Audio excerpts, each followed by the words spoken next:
Hello, and welcome to our Central Asia program book presentation series.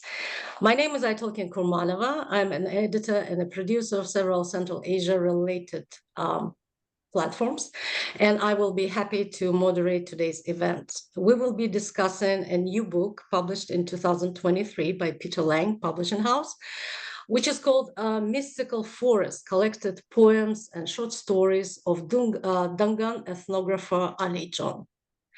So Ali Dzhon is Dungan Ethnographer and creative writer. He was born in Shor-Tyube, Kazakh Soviet Socialist Republic, USSR, in 1951, and he is widely regarded as the preeminent writer on the material and spiritual culture and history of the Dungan people, the Sinophone Muslims of Central Asia. Mystical Forest makes available for the first time in English, a significant collection of Dzhon's poems and short stories, which he penned in Russian over a span of more than half a century, from 1969 to 2021, bridging the Soviet and post-Soviet periods. In this rich literary works, Ali Dzhon expresses his thoughts about the world around him, ponders the fate of his people and the meaning of life, and provides finely nuanced descriptions of his feelings about love, nature, and those around him. And we are very fortunate today to have an author of this book, Kenneth Yun, to present his book. Kenneth Yun teaches modern languages, literatures, and linguistics at the City University of New York. His scholarly work focuses on the Dungan literature and culture of Central Asia. Another area of interest for him is Siberian Tungus literatures and cultures, primarily those of the Yudige and Nanai peoples. A graduate of Cornell University and Georgetown University, he has received fellowships and awards from the American Council of Learned Societies, the Andrew Mellon Foundation, the National Endowment for the Humanities, and the Davis Center for Russian and Eurasian Studies at Harvard University. His book publications include Dungan Folktales, and Legends, published in 2021, Peter Lang, and the book that we're discussing today, The Mystical Forest, Collected Poems and Short Stories of Dungan Ethnographer Ali Dzhon. And we also have another speaker today. It is Professor Mark Bender from the Ohio State University. He will provide his remarks and discuss the book too. Professor Bender specializes in traditional performance and performance-connected literature of China, including local Han and ethnic minority cultures. Professor Bender has published on numerous subjects, including Suzhou professional storytelling, pingtan, and the oral and written literature of several Chinese minority cultures. His books include Plum and Bamboo, China's Suzhou Chantefable Tradition, Butterfly Mother, Miao creation epics from Guizhou Province, China, Tiger Traces, selected Nuosu and Chinese poetry of Aka Wuwu, and the Cambria Anthology of Chinese folk and popular literature, edited with Victor Mair. His recent books are The Borderlands of Asia, Culture Plays Poetry, which features poems by 49 poets in Northeast India and Myanmar, Southwest China, Inner Mongolia and Mongolia, and the Nuosu Book of Origins, a creation epic from Southwest China with Aku Wuwu and Jjivo Zopqu. And so we are very happy to have these esteemed speakers today. And one more announcement that I would like to say is that if you are interested to purchase a book, there is a very good opportunity to buy it with a 30% discount flyer. And that will be valid from today, September 25th, through October 25th, so for the whole month. And the book should be ordered on the publisher's website, and I will share that link through the chat, along with the code to buy it with a 30% discount. So we will start the presentation today with Mr. Kenneth Yin and proceed with remarks from Professor Bender. And in the remaining time, we will take questions from the audience, and feel free to send them in the chat during the entire event. So welcome again to our speakers today, and thank you very much for joining us. So Kenneth, the floor is yours. Thank you so much for the introduction, Abdelkeen, and thank you all for being here today. I would also like to give special thanks to the GW Central Asia Program, the Institute for European, Russian, and Eurasian Studies, and the Elliott School of International Affairs for hosting today's event. So as you know, I will be discussing Mystical Forest, collected poems and short stories of Dungan ethnographer Ali Dzhon, which was published by Peter Lang in 2023. So Dzhon's writings, you will see, shed light on a unique life experience.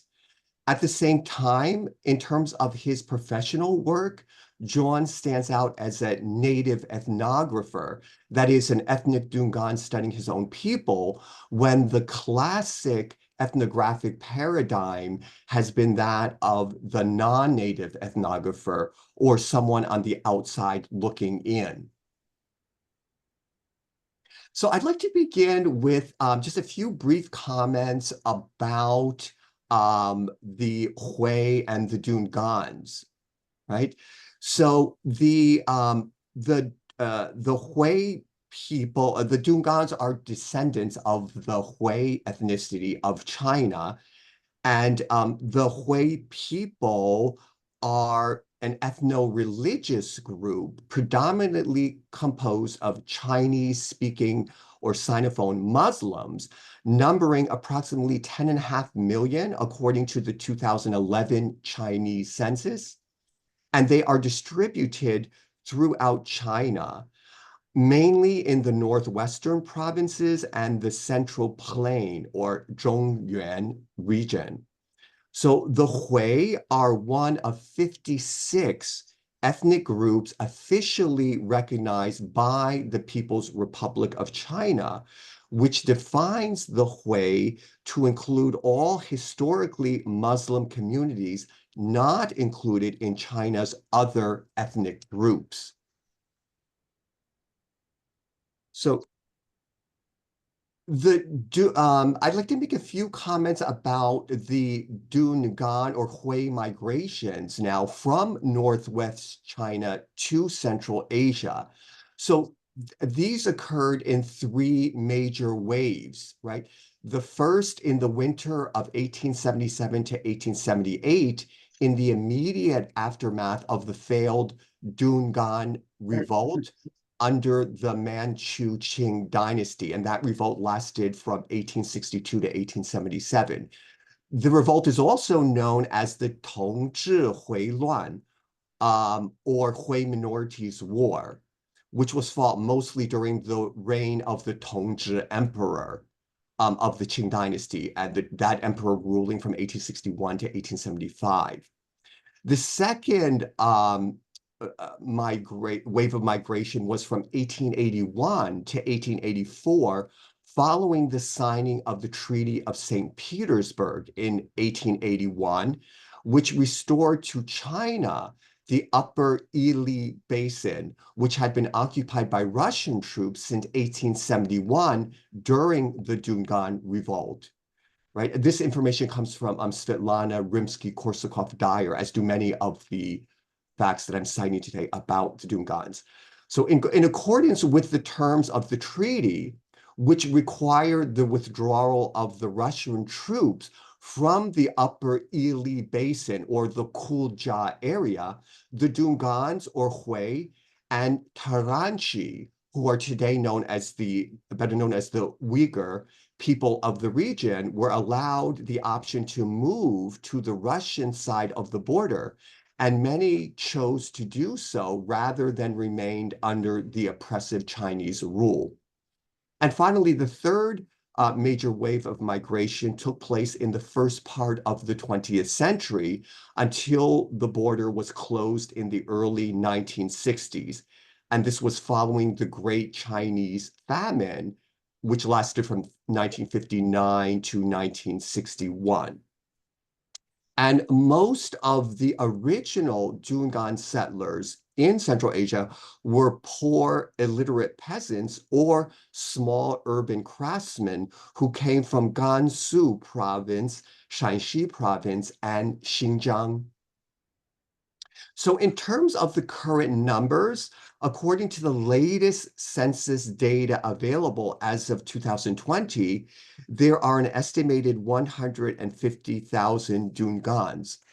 So they live primarily in three regions in Central Asia. So the first being Kyrgyzstan, and the number of Dungans is 73,977, according to the 2020 Kyrgyz census. They also live in Kazakhstan. The number is 72,361, according to the 2019 Kazakh census.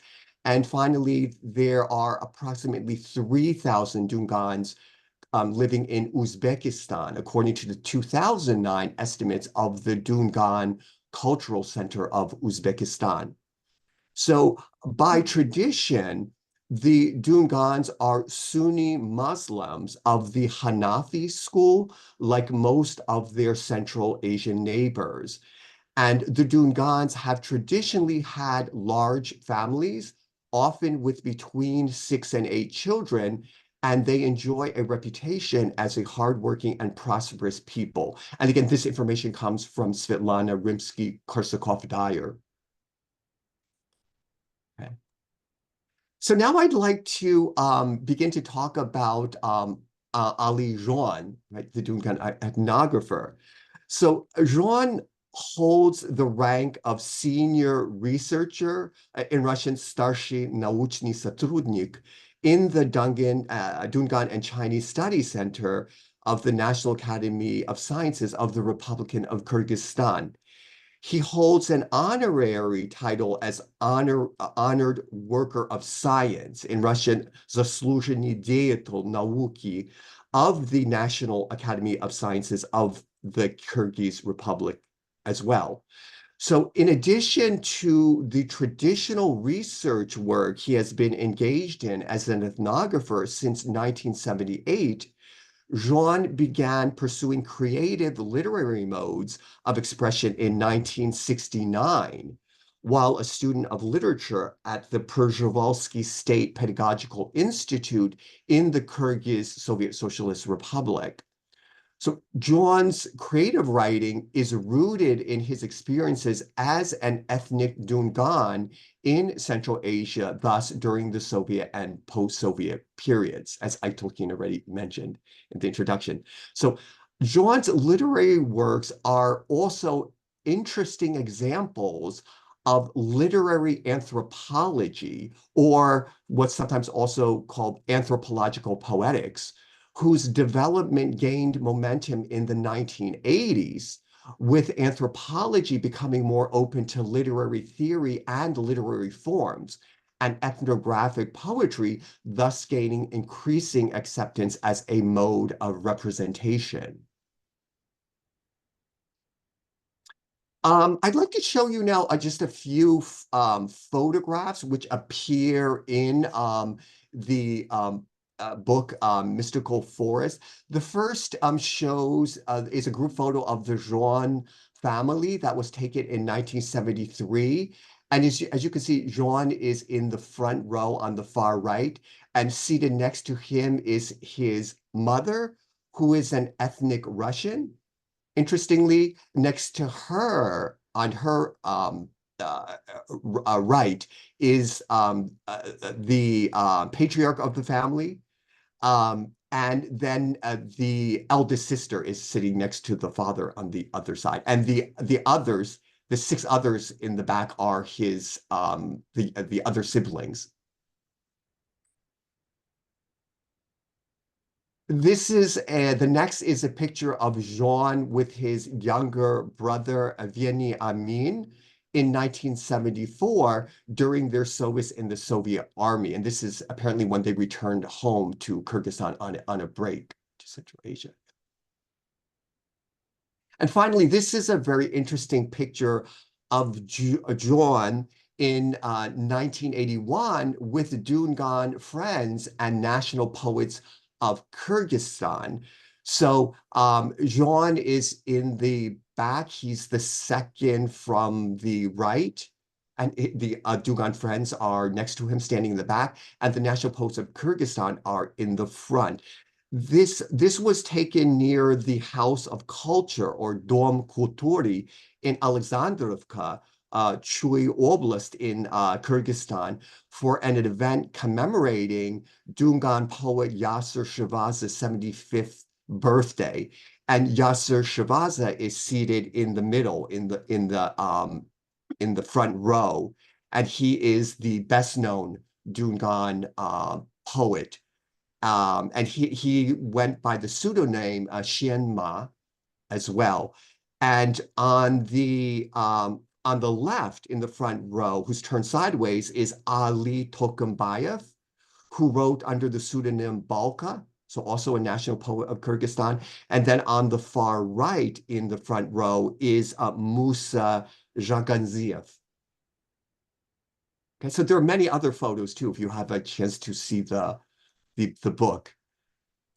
Okay, so now I'd like to talk about the writings of Dzhon, which appear in the book. So the cover image of this English language edition of mine is in fact adapted from the 2011 Russian language edition, which came out in Kyrgyzstan. So the image was notably created for that edition by Ali Dzhon's younger son, Ismar Dzhon, who is regarded as a leading graphic designer in Kyrgyzstan. He's currently living in Bishkek.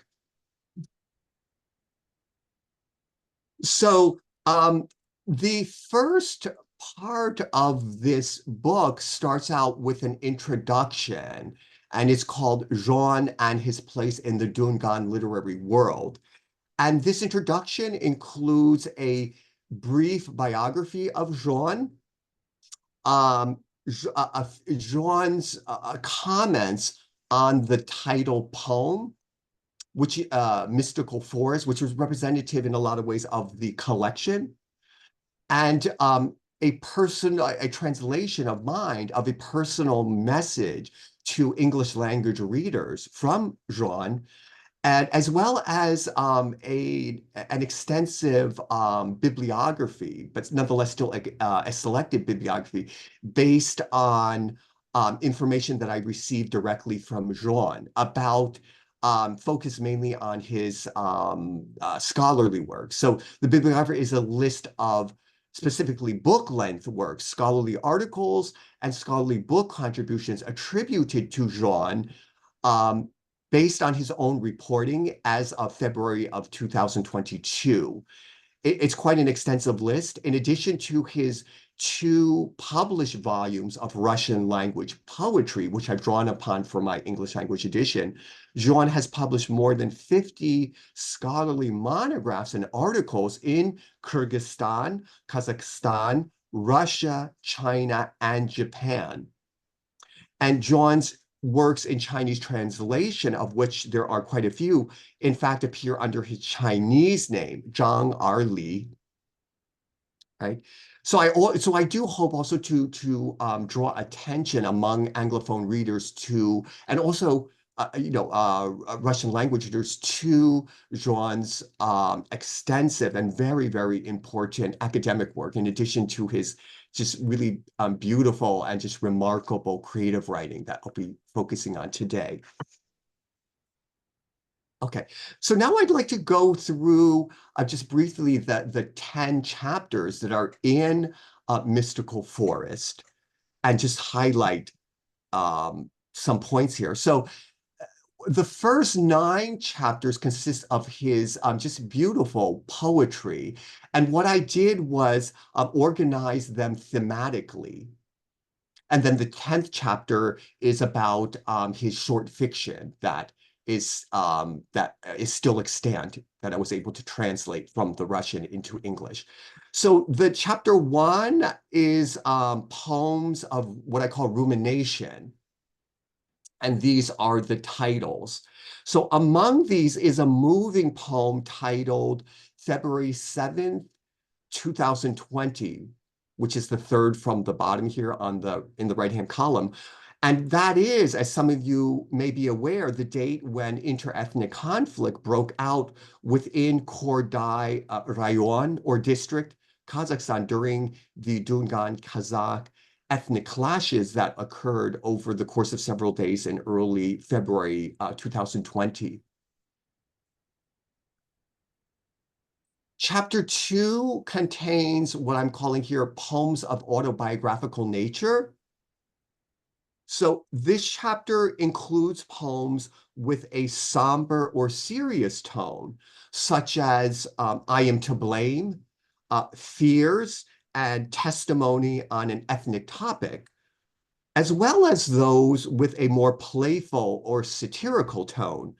For example, I Will Drink Life to the Lees, After Carousal, and Metamorphosis, A Donkey's Dream.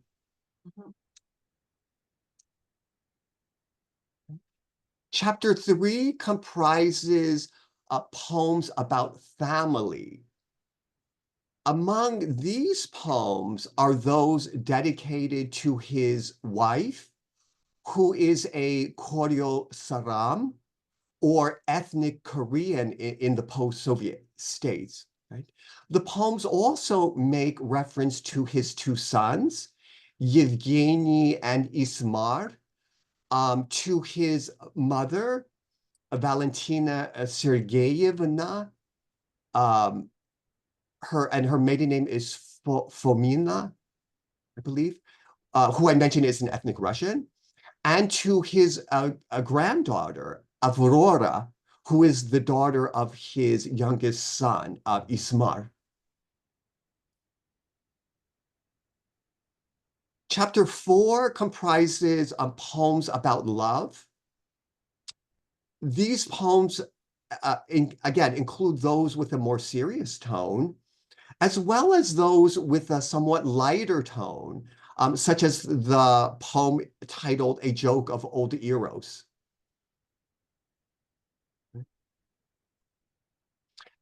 Chapter 5 contains poems of friendship. Several of these poems are dedicated to Dzhon's Dungan friends and colleagues, including Muhammed Husizovich Imazov, Mar Vundizovich Zhumaza, and Ishar Shisir. The poem A Tree is a dedication to Yasser Shivaza, who I already mentioned, and who lived from 1906 to 1988, and as I said, is the most celebrated poet of the Dungans. If you are actually interested in knowing more about Shivaza, there is an English language edition of his works authored by Svetlana Rimsky-Korsakov-Dyer that came out with Peter Lang in 1991. And Shivaza was also, in addition to being a poet, a writer of fictional prose, linguist, translator, and social activist during the Soviet period. So just a fascinating figure. Chapter 6 comprises poems of nostalgia. So these poems reference some of the many places Dzhon has spent time in, including areas of Russia, Kazakhstan, and Kyrgyzstan.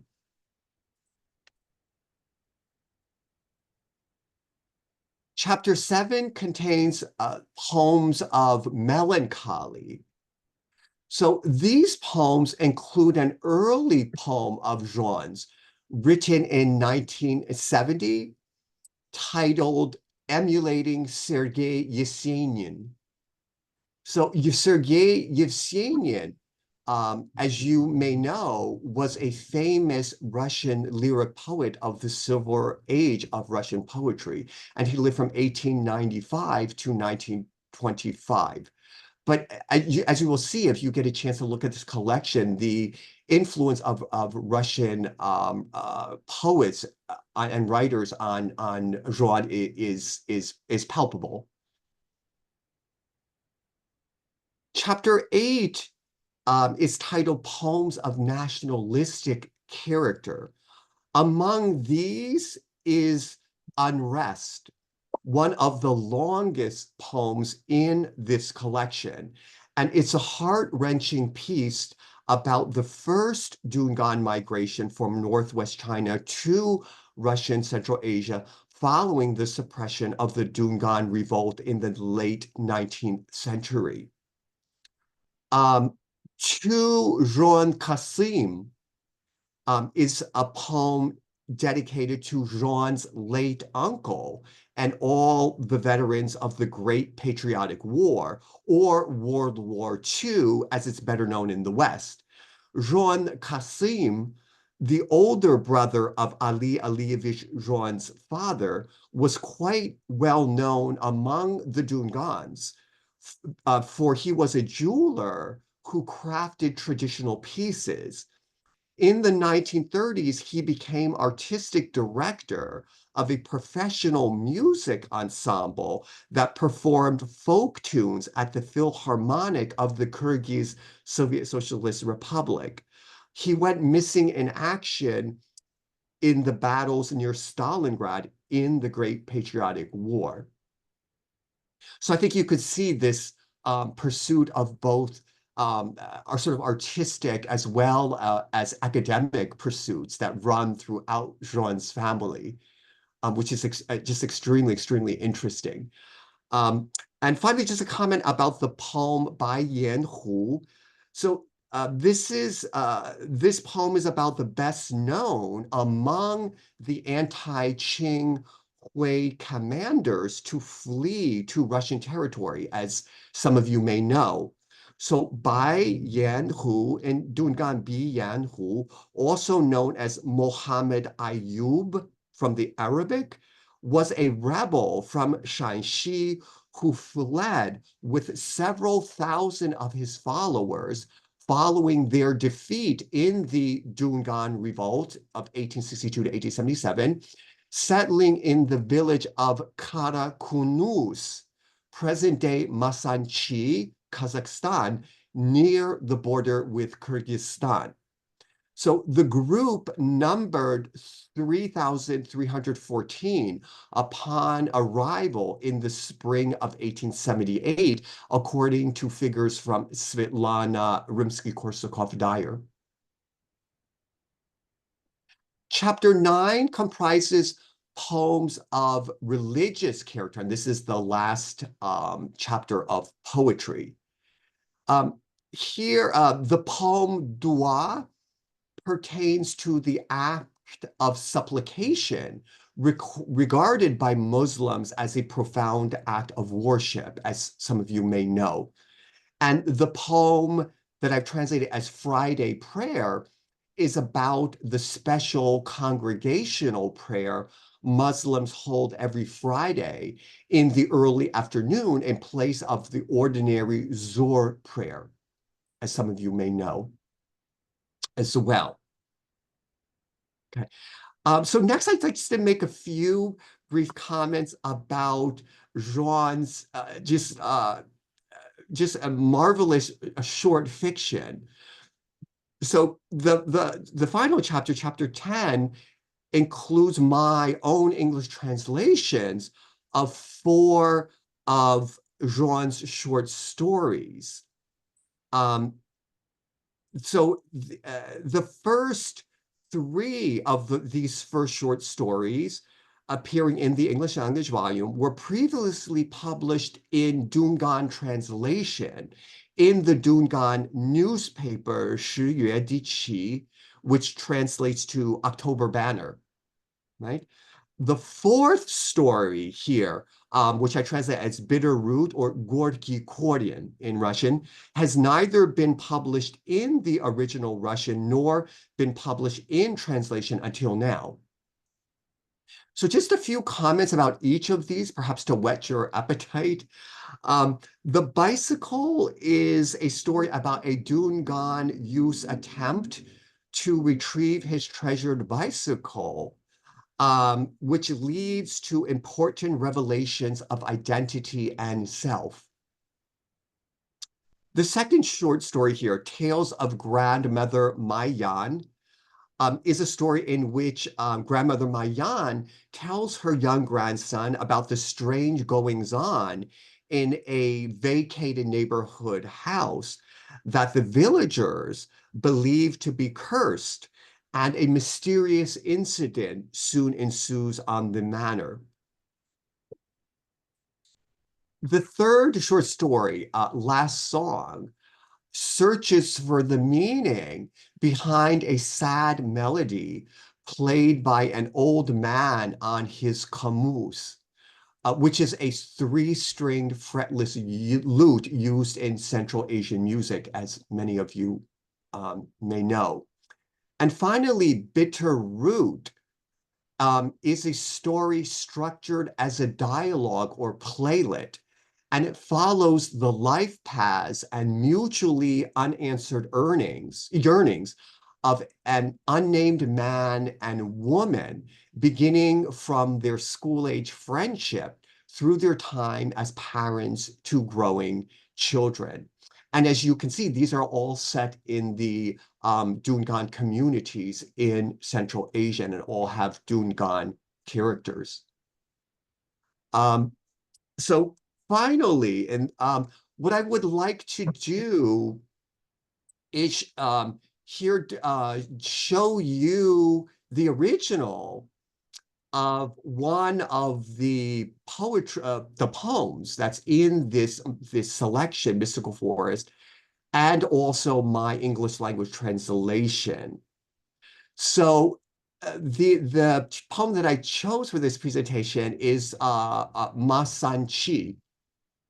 And what you could see on the screen here, the Russian original, and it's a typical poem in the collection. It's written in 4-line stanzas, and it also has, in terms of structure, an alternating rhyme scheme. So my translation, many of these also, I should know, the originals can be found on Dzhon's social media website, ok.ru or ok.ru. So, and this is my English translation of Ma San Chi as it appears in my English language volume, Mystical Forest. It specifically appears on page 100 in chapter 6, which is the Poems of Nostalgia. So here I will read it to you. So, I have come again to you, Karakunus, to my hazel grove and your streets. I wanted to shake off the weight of my existence and revisit my childhood. But nothing here is the same, and my heart hurts so much I could scream. The river water is not so clear. The village is not Karakunus, but Ma San Chi. People my age with white beards call me to the mosque, not to play on the river, and invite me into their homes, where their granddaughters serve us tea. And only the children in school, as always, play, run, shout. To them, the years are, well, really nothing. Let the old people grumble about time. It's all right. Though your appearance has changed and a new generation has grown up, you're still home for someone. They rush towards you, if only for a moment. So in closing, I would like to mention just a few of the salient features in Dzhon's writing. So for instance, his lyric turns of phrase, the vividness of his descriptions, his keen wit, the humbleness of his character, his genuine candor, the intensity of his emotions, his devotion to his family, his friends, and his faith. And last but not least, his overwhelming concern for the past, present, and future of his native people, the Dungans of Central Asia. I hope that readers of Mystical Forest, my English language edition of Dzhon's works, will go away with a better understanding of Dzhon as a multifaceted individual who is at once the most important ethnographer of the Dungans and a masterful poet and writer. So for further information about my work in English on the Dungans, including Mystical Forest, which I've talked about in today's presentation, as well as my earlier book, Dungan Folktales and Legends, which came out with Peter Lang in 2021, please visit my personal academic website on Georgetown Domains, and the URL is kjy.georgetown.domains. And thank you all very much. Thank you very much. That was really, really interesting. And I do have some questions for you, which I'll ask at the end. But right now, I want to give the floor to Professor Bender to give his remarks. And also, I would like to invite everybody to submit their questions in the chat. Thank you.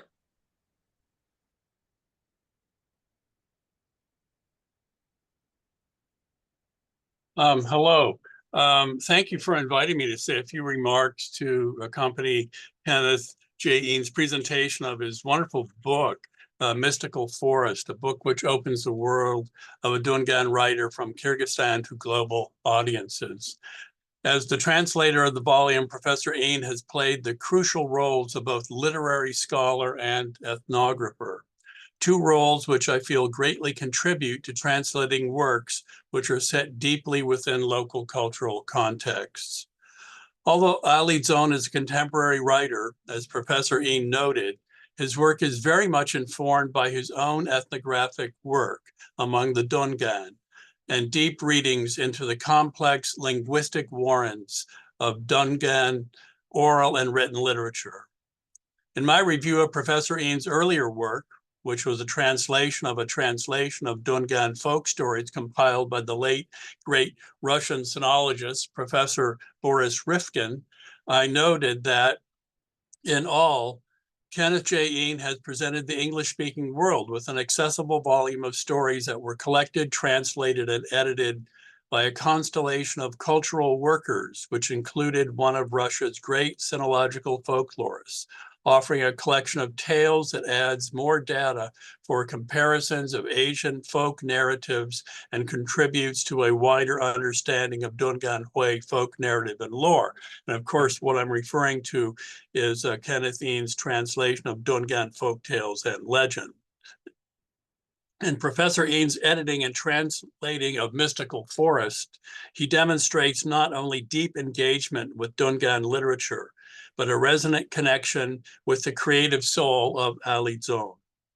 The collaboration between Eanes and Dzhon traverses thousands of miles and several cultural barriers, but the result is a rare glimpse into the poetic world of a poet and writer whose work is at once highly personal and idiosyncratic, yet includes probings into Dungan history, culture, and identity in several historical contexts. That history and culture extends back to the late 19th century China during the time of the so-called Dungan Revolt, which, as we have heard, resulted in the immigration of 10,000 Dungan, or as they are called in China today, Hui, into Central Asia from the Chinese provinces of Shanxi, Gansu, and Yunnan, places in China that are home to many hundreds of thousands of Hui people today. That period of time is recalled in one of Dzhon's poems entitled Unrest, which very specifically contains the names of places and persons who were involved in the mass displacement and in some cases mass murder of Hui people. The generational trauma of the Exodus is recounted in the lines, "The ancestral home, more malicious than a she-wolf. You drank the blood of your children, like a wench who, concealing her shame, abandons her baby in another's courtyard. You did everything to banish us to a strange land to die." For Kenneth Ean, the translator, the challenge is to penetrate the generations of trauma and grief within the lyrics of a contemporary poet through the medium of Russian that was imposed upon the Dungan sometime after their removal from Qing Dynasty China. Other poems in the section of the book, poems of a nationalistic character that seem to hold slight traces of former Soviet ideology, require similar delving into layers of cultural experience. One being a poem entitled "The Ma Family Maiden Has Been Bride-Napped," which engages the custom of bridal kidnapping as a pretense for escaping an unwelcome marriage contract, made more for family gains than the bride's personal well-being. The poem is juxtaposed across the page from a poem entitled "To a Dungan Woman," which begins with the lines, "Your destiny is from dawn till dusk, to cook, to feed, nurse, wash. You don't demand a reward for your hard work, and you'll prematurely lose your youth." Refocusing on the title poem of the volume, which opens the chapter called Rumination, we find a dreamlike lyrical poem that sets the pace of the entire volume, beckoning readers to enter a world in which owls burst out laughing and the lion and the rabbit share the same bed. And that is at once intensely personal, yet ever drawing us to engage with deeper concerns, whether that of personal struggles, the struggles of a particular people, or even a more global community, all within the metaphorical, mystical forest. The poems and other chapters are collocated from the perspectives of autobiography, family, love, friendship, nostalgia, melancholy, parting, and religious character. The volume culminates with 4 short stories.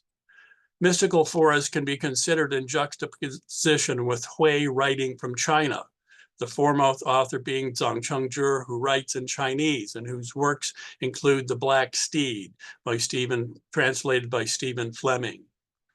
Likewise, Kenneth Ean's earlier translation of collected Dungan stories can be profitably compared to the work of Professor Mario de Grandis of the University of Sa Foscari, University of Venice, Italy, who is researching Hui and Salar origin stories and oral literature in various print collections since 1949 and modern Hui literature. Several questions come to mind that may help contextualize Ali Dzhon's work within the conversations about inter-Asian literature and global discussions of ethnic minority literature. I just have a series of 4 questions here. Advance the PowerPoint here. I'll be mentioning several of these names. One question that has been raised and debated in the People's Republic of China and by scholars worldwide working on Chinese ethnic minority literature is the bicultural backgrounds of authors identifying as ethnic minority persons. In China, we have the well-known case of Ali, a novelist who has written works such as Red Poppies, translated by Howard Goldblatt and Sylvia Li Junlin, on ethnic minority themes, who is of both Jiarong Tibetan and Hui background. The Jiarong Tibetans of Sichuan province are an interesting case, as they have been classified as Tibetan, but are presently seeking for formal recognition as a separate ethnic group. Other cases are Dondrup Gyal and Zashidawa, both of Tibetan and Han parentage, and who only sought to develop the Tibetan aspects of their identities in the process of developing as authors. All three authors use Standard Chinese as their medium of expression. Burao Ilu, a poet of Hua and Han ancestry from Yunnan province, also writes in Chinese, as do the majority of ethnic minority writers in China, regardless of background, though considerable writing in languages including Tibetan, Mongolian, Uyghur, Korean, and Yi has and is being produced, though is inaccessible to readers in China without those languages unless in translation. In all these cases, the languages used as a medium for expression are what the Kashi poet from Northeast India, Kinpan Singh Nonkin Ri, who often writes in English, calls languages of interaction. Such languages as Chinese, English, and in Ali Dzhon's case, Russian, which serve as national languages. Thus, many questions arise concerning not only self-identity, but ethnic representation, cultural survival, and artistry. In his poem, Testimony on an Ethnic Topic, Ali Dzhon directly addresses the issue of purity of descent, as he terms it. Ali Dzhon, another question, shares the dual roles of ethnographer and creative author. Other examples, such as Desmond Karmaflong, a Kashi folklorist, ethnographer, and poet who is a professor at the Northeast Hill University in Shillong, Meghalaya, Northeast India, ethnographer and poet Wamo Chubomo of the Institute of Ethnic Literature, Chinese Academy of Social Sciences, and Professor Luo Qingchun, also known as Aku Wuwu of the Southwest Minzu University in Chengdu, Sichuan, both of Nuosu Yi ethnicity, have written many poems incorporating very accurate ethnographic material that reflect cultural and environmental change in their respective areas. A similar example from North America is Anton Troyer of Native American and German immigrant roots, who is a professor of Ojibwe at Bemidji State University, Minnesota, and is deeply involved in the maintenance of Ojibwe and Anishinaabe language and culture of the Great Lakes area through scholarly and creative writing. Such potent combinations of ethnographer, scholar, and poet offer avenues for cross-cultural study. And finally, questions also surround the idea of Sinophone literature and how Dungan literature, mostly written in Russian and produced by a diverse people in Central Asia with roots in China, with a history of Chinese language use, which is now endangered, can be fit into the picture of a greater Hui literature that has emerged in Chinese. How do we sort out the linguistic, cultural, religious, and political entanglements between these literary strands and place them within even greater context of literary production in the multi-ethnic communities of China, especially Western China and Central Asia?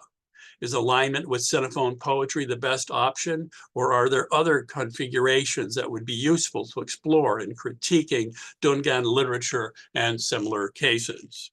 Finally, Professor Eanes' presentation gives us an opportunity to discuss the role of translators as cultural bridges who aid in the exposure, representation, and interpretation of works between cultures and audiences literally around the world in an increasing array of media outlets. One wonders, in the case of the Dungan literature, how many bridges are needed in the complex multicultural environment. Although questions of translation raise many issues, increasingly so in the age of AI, I would note that the great efforts exerted by translators such as Professor Eanes in the act of translation is too often misunderstood and underappreciated. So I would like to end my remarks by thanking Professor Eanes for helping to introduce Professor Ali Dzhon's poetry and short story to us and wider audiences. Thank you.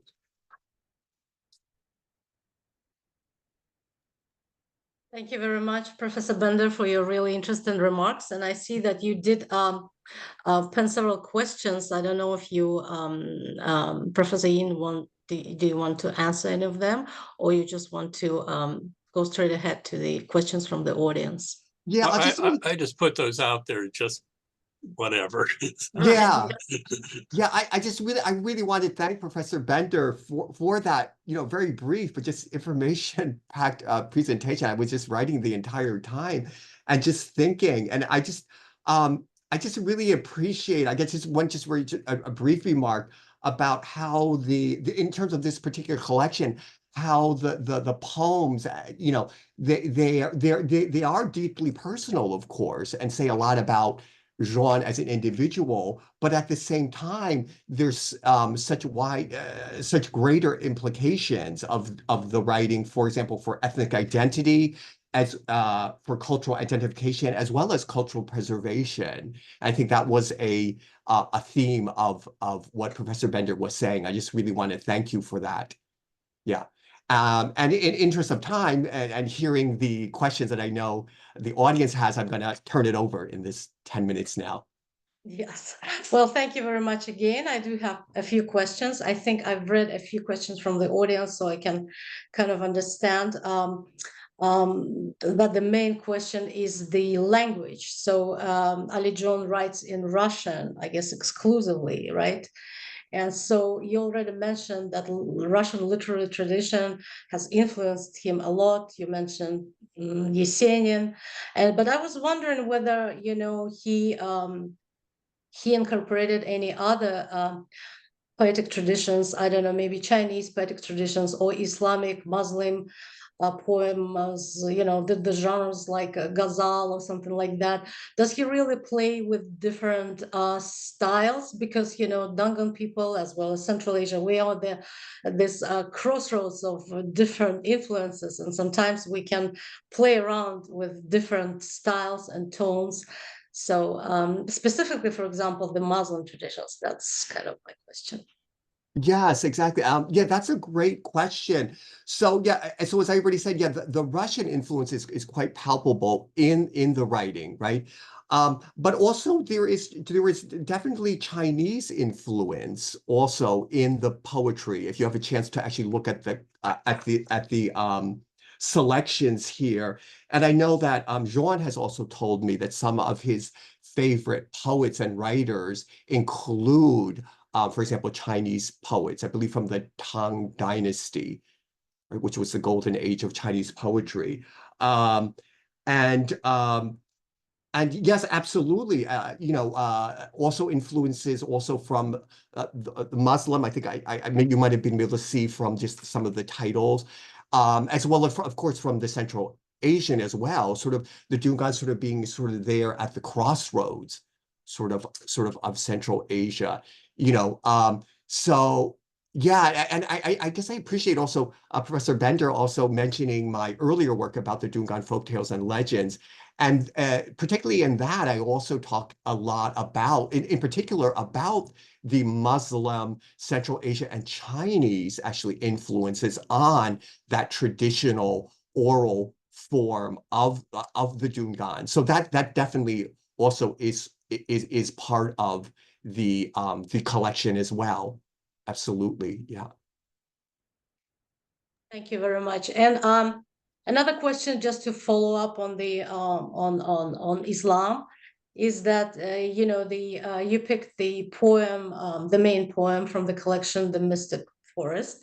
And I've seen several other titles that kind of suggest some mysticism. I don't know if that's the case, but whether this mysticism really relates to any Islam beliefs like Sufi, or is it coming from some folk beliefs of Dungan people, or if there is any?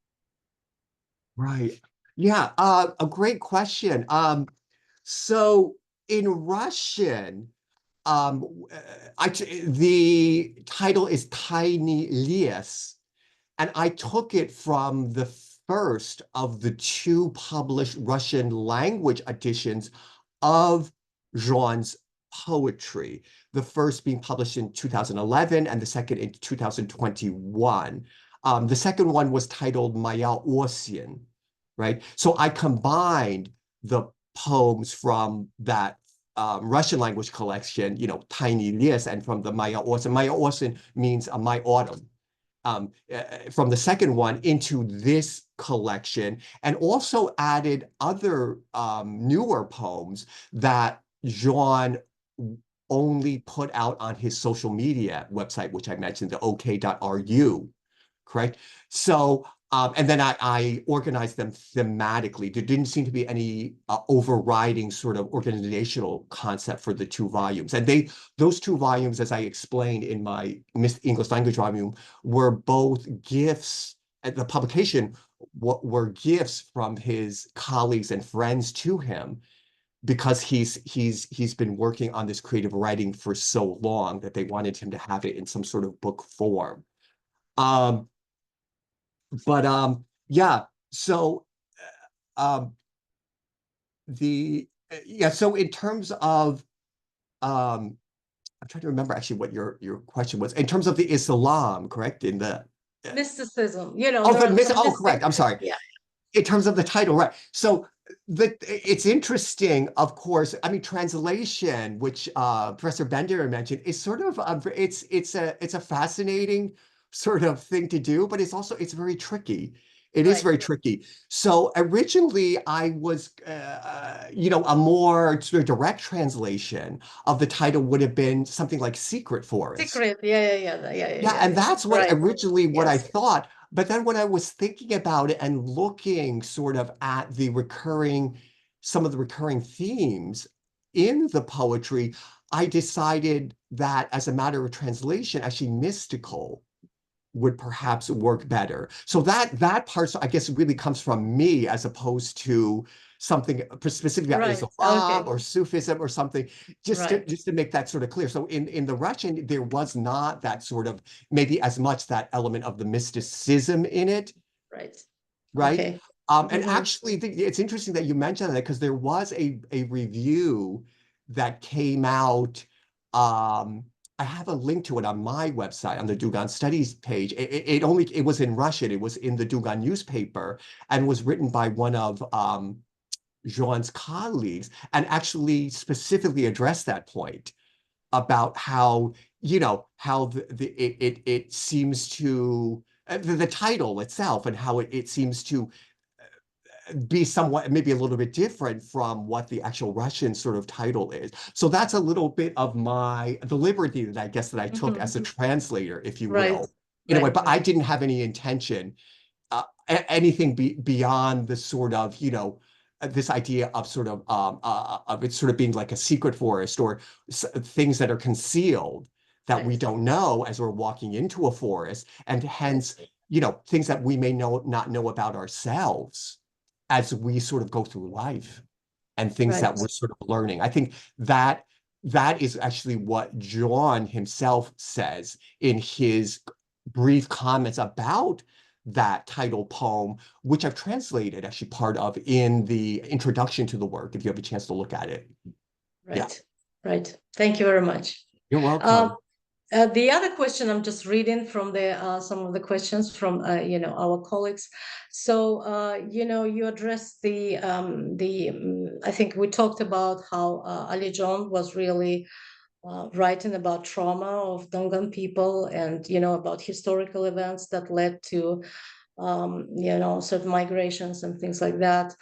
And so how do writings by him and other Dungan poets contribute to preserving their cultural and historical heritage? How would you answer to this? That's a great question. So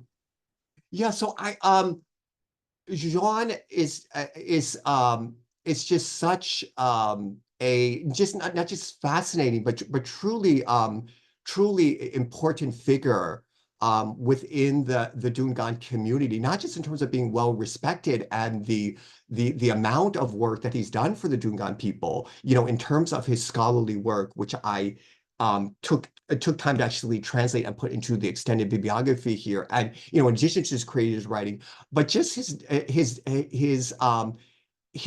writing about the people in such a candid way, in such an honest way, and in such a loving way, really. And I just feel really so privileged and really honored to be able to have worked with Dzhon, and to be able to bring this to the wider audience, to this Anglophone audience, and not just have it, with Dungans or Central Asian people that just know Russian. Because yeah, absolutely, I think it is so crucial that we have that people have access, through translation, for example, to these important works, right? Of these lesser known groups that are just so important, and form, really the fabric, or this tapestry that makes up, for example, Central Asia, right? And it's so important to hear the individual stories, as well as the stories and the struggles and the aspirations of the people who are represented in these stories as well. So yeah, so for me, I mean, that was really a driving force behind this project, which I started actually in 2015, and the book didn't come out until 2020. So not that I was just only working on this, I was of course also teaching full time and working on other projects, but it was, I always kept in mind about how little represented the Dungan community is in the wider community, if you will, right? In the international sort of audience, and how important it is that I do what I can, the little that I can, in terms of the translations and annotations, to bring this knowledge of this just fascinating sort of, and such a group of people, and just with so many talented individuals, and not just that I've said, also what I've presented in other venues on the Dungans, that this really needs to be brought out to the wider audience. And I'm just so I can't thank Ali Dzhon enough, who may be with us. He's just been so wonderful in terms of responding to any sort of little request or question I had about anything about his work, and also helping me with other projects, current projects I say that I'm working on. I just really, really thank him, and just being able to tell the story of ultimately, or part of the story of the Dungan people. Thank you very much. I think, yeah, I completely agree with you. And I think one of our readers also sent a comment that this is a fascinating presentation about a part of the world that many people don't really know anything, about. And you've done a fascinating work by really opening up this world to a wider audience. And now that you translated that in English, what do you think? Do you think that there will be some interest maybe from China to republish it in Chinese as part of Sinophone literature? Do you expect anything like that? Yeah, I mean, that would be amazing if something like that would happen. Yes, and that is something in the back of my mind. Of course, is also engendering the interest of scholars in China, also more in the Dungan people, who did not really write or really have access to information about the Dungans prior to 1992, after the fall of the Soviet Union. So there is some work coming out, but it's but not all of the scholars, as I understand, even those that are investigating, for example, the Dungans, have necessarily a good command of Russian, correct? So yes, I am hoping that perhaps it would be that perhaps they may be able to access my English language editions, and would inspire them to do more of their own research on the Dungans. Yes. Great. Thank Well, you. thank you very much. I think, yeah, we're kind of took a little bit few minutes more, but that's okay. I think it was really interesting. We, on behalf of Central Asia Program, we thank you and Professor Bender and our audience for this opportunity to discuss Dungan people, their literature, their history, and their future too. And thank you again, and hope to see you more in our events. Thank Yes. you. Thank you. Thank you, everybody, for attending.